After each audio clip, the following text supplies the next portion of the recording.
The paradox of life happens from time to time. And in this episode, we are going to see a paradox of life. This is episode 37 of The Danger Signs That We Ignore, brought to us by Mr. Aloy, also known as Another West Mistaken Marriage. Here we see Mr. Kizito. From the last episode, he was already getting into his beast mode. And here he ran to the door. As he ran to the door, he grabbed his mother's neck, thinking that this might have been Angel. Because right now, he cannot even decipher between his mother and his wife. And that's what has happened right now. He grabbed her neck and tried to strangle her. She was trying to get herself out of his grip. And then he automatically just touched her and pushed her to the floor, and now she's on the ground. He now left her, trampled over her and left her, and she's here screaming and trying to get herself saved. Nobody heard her. Nobody came to her aid. Yes, people are saying that whoever has sowed the seed would also rip it big time, and that's what we are seeing right now. I just pray she doesn't die. Reason being, she has to see the success of Angel. She has to see that justice is given to Angel and Amma, so she cannot die. And that's what I hope that will happen in episode 38. Here we see Amma sleeping like a baby inside of the room. She's gotten home, and then now the mother has to take care of her, give her love and attention. She's on the bed, but all of a sudden, she begins to roll her face side to side. And I'm wondering what is going on in her head. Is she dreaming? What is happening? She springs up, and then she begins to fight with the air. She doesn't know what has come over her, and she's fighting with the air and screaming, saying everybody should leave her alone and they should not come close to her. And here we see Jeff and the mother trying to calm her down, that they are here. Nobody's here to hurt her. And she just kept on screaming. She just kept on screaming. And they kept on telling her to calm down. Nothing is going to happen to her. She's going to be all right. She's going to be all right. And I pray that she's going to be all right. Because right now, this is not the Amma that we all know. This is the Amma who has been turned into a vegetable. This is the Amma who is already seeing things all around her. This is the Amma who looks like she's going crazy. Please, make the Lord just help her and heal her. They now told her to calm down. The mother now started praying for her. The mother started praying for her. She was looking so scared, like they came to capture her. And now she was look at the fright on her eyes. Look at the fright on her face. This can't be the same Amma that we've always known. The mother kept on praying. And then she began to calm down. As she began to calm down, it looks like as if she recognized that this is Jeff and the mother. And she just kept on praying. As she kept on praying, look at calm on her eyes. And I pray this calm will lead to healing. As she now began to sleep, and then she just fell on the bed. Can you see the power of prayers? But Jeff was concerned. What has gone on with her? Is she all right? The mother told him, just leave her. She's fine. She's fine. She's sleeping. And then she began to, sleep off like a baby. I pray she wakes up and she's okay. But now Jeff is wondering what has come over his sister, his cousin. He went to the living room and he just started thinking. He was despondent. He was in thought, very reflective. He just started crying, started wondering, even I myself, I just can't believe that this has ever happened to Amma. Yes, we know it was her fault. She should have taken somebody along with her, but now she's in this situation. He was just crying. And then he was looking up and wondering, when will this end? The mother came into the sitting room and asked him, why are you crying? He now said he can't believe that this is Amma. Amma that's always fighting for them. Amma that's always standing up for them, sticking up her neck for them. Came all the way from her work, took a leave, and now she's in this state. I wonder even how they've gotten across to, whether they've gotten across to her employers or not. He said he can't believe that she's now a vegetable. She can't even talk. She can't even respond. She can't even recognize them. Then the mother also began to cry. She said she has always told him never to get involved in this because she doesn't want him to get, she doesn't want him to get involved because she was always scared.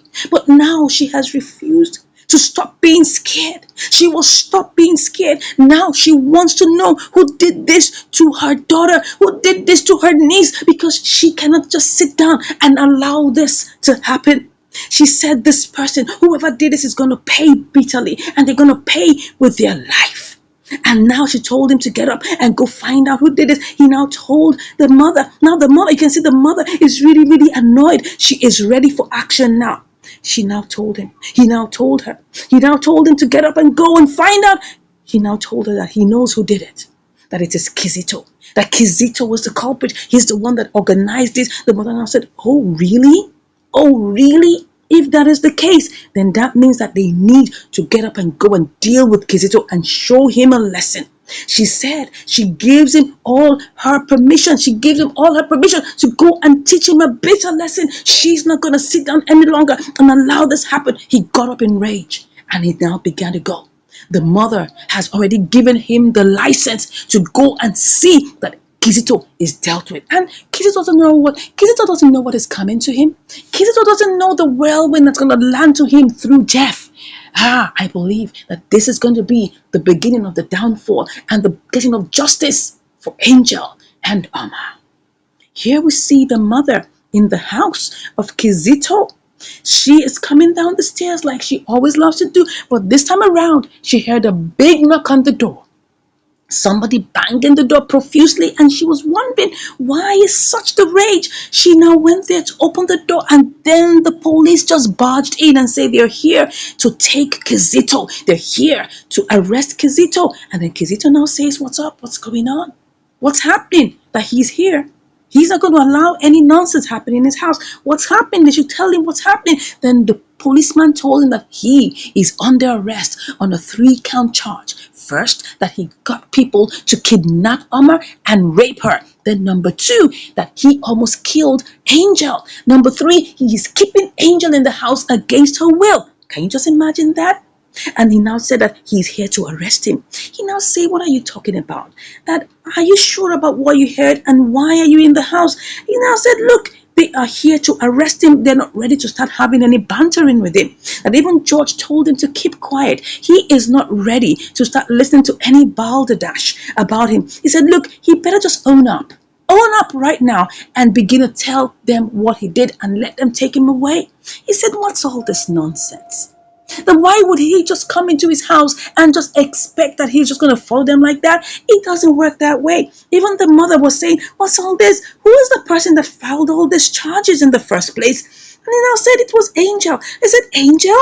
Angel?" He said, "And you believed her?" And he said, "Why wouldn't they believe her?" Then the mother now said, "All these things are just lies. They're not true." Then they said, "What are they talking about? That they're here to arrest him." He said, "Him? That why would they?" He said, "Because your wife, Angel, filed all these charges against you." He now said, "That's not possible. That Angel is not even in the right frame of mind." He now said, "What did you do to her?" Kelly said, "What did you do to her?" He said, "He didn't do anything.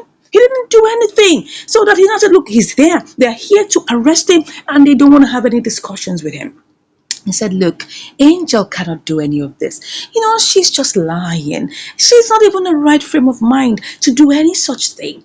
And then George now said, "What are you talking about? Angel is in her right frame of mind. She just got back from the hospital. She just been released. What are you talking about?" He said, "Look, you are the one who's insane. You are the one that almost killed your wife. You are the one that ganged up and got someone to, kidnap Omar. So better own up and stop all this nonsense." He now said, "No, that's not true. Angel can't do any of this. He's the Angel he knows cannot do this." He now said, "What is he talking about? Has he done something to Angel?" He said, "No, he didn't do anything to her. That he's going to prove it." So he now started calling Angel. "Angel, come here." They were now waiting in wonder. And he kept on calling, "Angel, Angel." And Angel showed up screaming and shouting that why are they screaming her name? No, this cannot be Angel. Angel was looking like as if she's gone crazy. No, this cannot be Angel. This cannot be Angel. She even came in front of George and told him to stop screaming her name. They even got to the front of the mother and even pushed her away. Can you just imagine that? She now told all of them to stop. They should stop screaming her name. She doesn't want to hear that. Then Kelly even told her to calm down. Even the policeman told her to calm down. What has gotten over Angel? What has gotten over her? I think maybe Kizzy Thomas has given her something and put something in her food. This can't be the Angel. The Angel who is battle ready with her weapons? No. She just started screaming and told them to leave her alone. She now began to look like as if she was convulsing. What's going on here? Angel is convulsing, and then all of a sudden she was falling to the ground. No, the mother said, why? Why did they do this? Can they see what they have caused? That they're just trying to manage her, trying to treat her. Even the husband said, "Can you see what you have all caused?" Now she has gotten into a state of stupor. They now told Judge now said, "Please don't believe him. He's done something to Angel." Kelly couldn't even believe his eyes. He said, "He's the one who is mad. He's the one who we're supposed to arrest. He's the one that wanted to kill her." And then they were confused. Even the mother said, "Can you see that this is the situation at hand, that they've just been trying to manage the situation, trying to just keep it private? Can they see how she just displayed right in front of them?" And I mean, this looks so convincing, but it's also confusing. And I tell you, there's something fishy here. I don't believe this. The mother now said they should hold on. She's going to show them something. She now went to get medication. She now showed them that, look, can you see the medication that she's been taking? I mean, this is enough proof to believe that she's crazy. She's mad. What is all of this? What is all of this? Can they truly believe? They now said, "But you're the one who's crazy." She said, "No. Can you see that he's his wife? His wife has been the one that's been mad all along. That's why they took her to the hospital, because she almost killed herself. She almost drowned herself." What nonsense. This is not true. This is definitely a dream. I believe this is a dream. Either Kizito is dreaming or Angel is dreaming. He now said, "Look at it. Who's mad? Is it him or her?" And look, this looks so convincing. Then even the policeman told George, next time they come in with this kind of situation, they should please investigate very well, because it's obvious that this is not the guy that's mad. She's the one who's mad. And they were wondering, what is all of this? What is all of this? And they were so mad at them. And they said they have to leave. Wow. They couldn't even stand it any longer. But he kept on saying, no, he's the one that's crazy. But they couldn't believe that any longer. They had to leave. They had to leave. He now said, look, they need to understand that Angel is the one that is mad. And they need to find ways to get her better. What nonsense. This is not true. They just had to say, look, they can't wait any longer and they can't wait any further. Then Kizito just tried to convince them that he's not the one who's mad. Can you see how she's on the floor here? Can you see that it looks so convincing that Angel is the one? And they said, okay, they have to go. They cannot stand. They can't stand this anymore. They can't even arrest the guy, and they can't even arrest the girl. So they had to leave. Then now, Kizito now faced George and Kelly that, look, they need to find ways to get her better. That they should put hands together as a family and try to get her better. What? I'm shocked. I'm confused and I'm wondering, but I know that this is not true. This is obviously a dream. Angel is going to wake up and find out that they're conspiring something against her and going to put extra, fortify herself extra, because she's not going to allow them win this battle. And I believe that this is exactly what's going to happen, because Jeff is coming for Kizito and we're going to see what he's going to rot on him. And I tell you, everything is going to come and fall in place for the getting of justice for both Angel, Amma, and of course Flora. Flora is waiting in the background to get Kizito arrested. And we're going to see all of that happen in episode 38. Thank you once again for watching. If you haven't given a like to this video, please go ahead and give a like to it and also subscribe to the channel. Thanks for watching, and I'll see you in the next one. Bye.